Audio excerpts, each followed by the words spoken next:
ప్రజలకు కూడా అప్డేట్ చేస్తాను. నేను ఎప్పుడు చెప్తా ఉంటాను, నేను ఇంత ముందులాగా రాజకీయ నాయకుడే కాదు. గెలవక ముందు ఎలా ఉన్నానో, ఏవైతే చెప్పానో, గెలిచిన తర్వాత కూడా మీకు ఎప్పటికప్పుడు అప్డేట్ చేసే బాధ్యత నేను తీసుకుంటాను.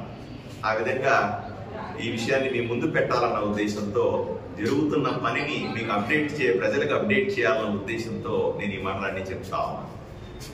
ఇక రెండో విషయానికి వస్తే, ఇక్కడ స్కూల్ హాస్టల్స్, ప్రభుత్వ పాఠశాలలకు సంబంధించినటువంటి విషయాలు కానీ, హాస్టల్కి సంబంధించిన విషయాలు కానీ, బీసీలు, ఎస్సీ, ఎస్టీలకు సంబంధించిన హాస్టల్ వసతుల గురించి నేను ఎంక్వైరీ చేస్తా ఉన్నాను. అధికారులతో 2-3 సార్లు రివ్యూ చేశాను. ఎందుకంటే చాలా మంది ఈ వారం రోజుల్లో నా దగ్గరికి చాలా మంది వచ్చినారు. వచ్చి చిన్న చిన్న బిడ్డలు తీసుకొని వచ్చినారు. హాస్టల్లో సీట్లు లేవండి, బీసీ హాస్టల్కి వెళ్ళాము, సీట్లు లేవండి, వెనక్కి పంపిస్తా ఉన్నారు. ఎస్సీ హాస్టల్కి వెళ్ళామండి, సీట్లు లేవండి, వెనక్కి పంపిస్తా ఉన్నారు. ఎస్టీలు అండి, మేము సీట్లు అయిపోయినాయని చెప్తా ఉన్నారు. ఇంకొక బీసీ హాస్టల్కి వెళ్ళామండి, పైన పెచ్చులు ఊడిపోతా ఉన్నాయండి, సురక్షితంగా లేదని చెప్పి అక్కడ అడ్మిషన్ తీసుకోమంటా ఉన్నారు. ఇవన్నీ చెప్తా ఉన్నారు. సో నేను కర్నూలులో ఉన్నటువంటి సంక్షేమ జిల్లా అధికారితో మాట్లాడినాను. విజయవాడలో ఉన్నటువంటి సంక్షేమ అధికారితో కూడా నేను మాట్లాడినాను ఫోన్లో. వాళ్ళు, సార్ మీరు ప్రపోజల్స్ పెట్టండి, వెంటనే అద్దె భవనాలైనా తీసుకుని అక్కడ హాస్టల్స్ ని పెట్టి ఏర్పాట్లు చేస్తాము, మీరు ఇంతగా అడుగుతా ఉన్నారని చెప్పారు. సో వాళ్ళకందరికీ కూడా సాయంకాలానికంతా ప్రపోజల్స్ కూడా అన్ని వాళ్ళకి పంపించేసాం. వాట్సాప్ లో పంపించేసాం. ఫిజికల్ గా కూడా నేను రేపు ప్రమాణ స్వీకారం కోసం విజయవాడ వెళ్తా ఉన్నాను. నా పేపర్లు ఫిజికల్ గా కూడా తీసుకుని ఇస్తాను.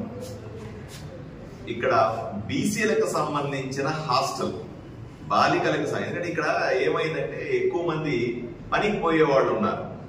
ఎక్కడికో వేరే ఊర్లకు సుగ్గి పేరు మీద పనికి వెళ్తారు. వీళ్ళంతా కూడా పనికి వెళ్లే సందర్భంలో ఆడబిడ్డల్ని లేదా బిడ్డల్ని ఎక్కడో చోట సురక్షితమైన ప్రాంతంలో వదిలిపెట్టి హాస్టల్లో వాళ్ళు 3 నెలలు పనికి పోయేసి వస్తారు. మళ్ళీ అలా కాకుండా వాళ్ళు బిడ్డల్ని అక్కడ తీసుకుపోతే వాళ్ళకి చదువు ఉండదు. బిడ్డలను వాళ్ళతో పాటు తీసుకెళ్తే పనులు పెట్టి వాళ్ళకు కెరీర్ పాడయ్యే అవకాశం ఉంది. సో తప్పనిసరిగా రాత్రికి సుగ్గిని మనం పూర్తిగా నిర్మూలించలేము, కానీ కనీసం వాళ్ళ ఇబ్బంది ఏదైతే ఉందో వాళ్ళ బిడ్డల్ని హాస్టల్లో పెట్టి చదువు చెప్పిస్తూ సురక్షితంగా ఉంచే బాధ్యత నేను తీసుకోవాలని నేను అనుకుంటా ఉన్నాను. అందువల్ల ఎవరెవరైతే ఈ బిడ్డలు హాస్టల్ సీట్లు కావాలనుకుంటున్నారో వీళ్ళకందరికీ కూడా ప్రత్యేకమైన, నేను చెప్పాను, ఇప్పుడు ఒక కంబైన్డ్ ఎస్సీ, ఎస్టీ, బీసీలకు సంబంధించిన ఒక హాస్టల్ 450 సీట్లు ఉన్నాయి. ఇంకొక బీసీ హాస్టల్లో 250 సీట్లు ఉన్నాయి. ఇంకొక హాస్టల్లో అట్లా ఉన్నాయి. అలాగే వీళ్ళకు అదనంగా హాస్టల్ని కావాలని అడిగినాను.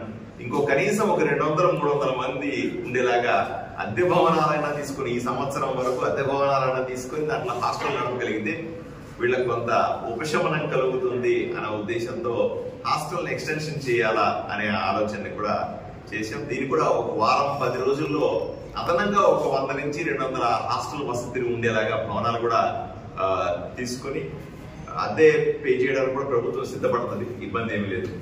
చేసి హాస్టల్ వసతిని అందరికీ అందుబాటులో ఉండేలాగా చేస్తాం. అలాగే పొద్దున గురుకుల పాఠశాలకు సంబంధించి, ఆరేకల్లో ఉన్నటువంటి గురుకుల పాఠశాలకు సంబంధించిన వాళ్ళు కూడా వచ్చి వాళ్ళ సమస్య చెప్తా ఉన్నారు. వాళ్ళకు కూడా లోడ్ సరిపోవట్లేదని డిమాండ్ విపరీతంగా ఉంది. ఇక్కడి నుంచి మాకు సీట్లు లేవనుకునే బాధపడే వాళ్ళ సంఖ్య ఎక్కువగా ఉంది. కాబట్టి అదనంగా భవనాలను ఏర్పాటు చేయడానికి మీరు కొద్దిగా ప్రత్యేకంగా ఇంట్రెస్ట్ తీసుకోండి అని వాళ్ళ స్టాఫ్ వచ్చి, వాళ్ళ ప్రిన్సిపల్ వాళ్ళు వచ్చి అడుగుతాం. తప్పనిసరిగా నేను పై ఆఫీసర్లతో మాట్లాడి గురుకుల పాఠశాల, ఆరేకల్లో ఉన్న గురుకుల పాఠశాలకు సంబంధించి పేదవాళ్ళు అక్కడ చదువుకునే అవకాశం ఉంది, మెరిట్ స్టూడెంట్స్ అక్కడ చదువుకునే అవకాశం ఉంది, వాళ్ళకి అదనంగా భవనాలను శాంక్షన్ చేసి